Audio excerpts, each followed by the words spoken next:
Wanted to bring you an update on a significant lawsuit. A federal judge just ruled that Georgia's anti-BDS law violates First Amendment. Let me give you the backstory here. So many of you may know journalist Abby Martin. She did an incredible documentary, Gaza Fights for Freedom. She'd been invited to speak at a Georgia university for an honorarium of $1,000. And as part of going and speaking at that university, she would be required by the state to sign a pledge saying that she would not engage in boycott of Israel. Well, if you know Abby's work, you know that that is very much not something that she can sign in any sort of honesty.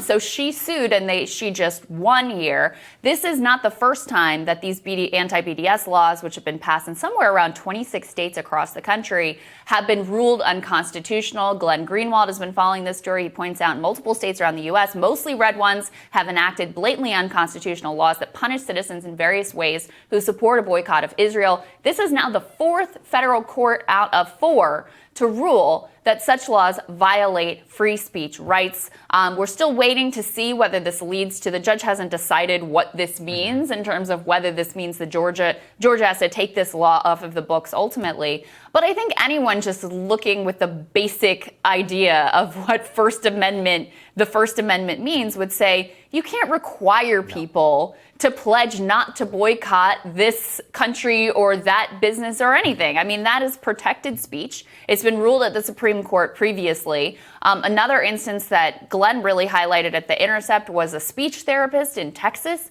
who was fired because she was technically a school contractor, and Texas had one of these laws where you had to sign this oath saying you would not engage in a boycott of Israel. She won as well and was able to get her job back.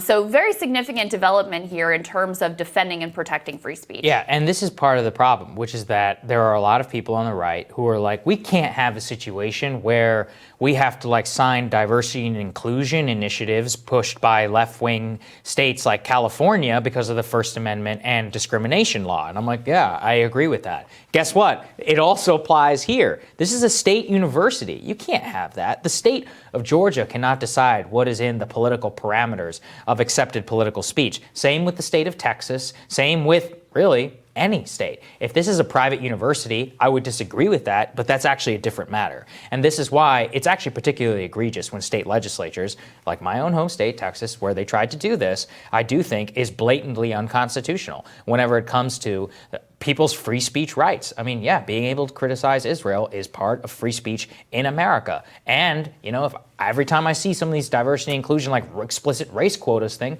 I think that's the same thing. But of course, we don't live in a consistent country, do we? Yeah. Whenever it comes to any of this. Yeah, you won't hear a single person on the right outside of you basically saying a word about any of this when it's such a blatant, if you care about censorship and you truly care about free speech and you truly care about cancel culture, which you should, in which we actually do, then you have to call it out, even when it is a violation of your political principles, even when you find it offensive. I mean, that's really the point of all of this. And so many states have passed these laws. Abby had a response to this. She basically said, my First Amendment rights were restricted on behalf of a foreign government, which flies in the face of the principles of freedom and democracy.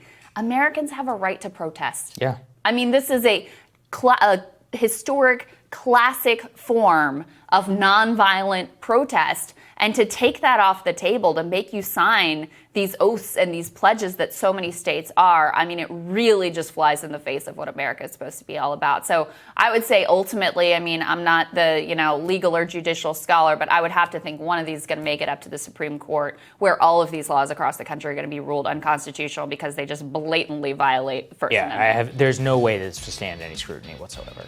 All right, we're going to have more Rising for you after this.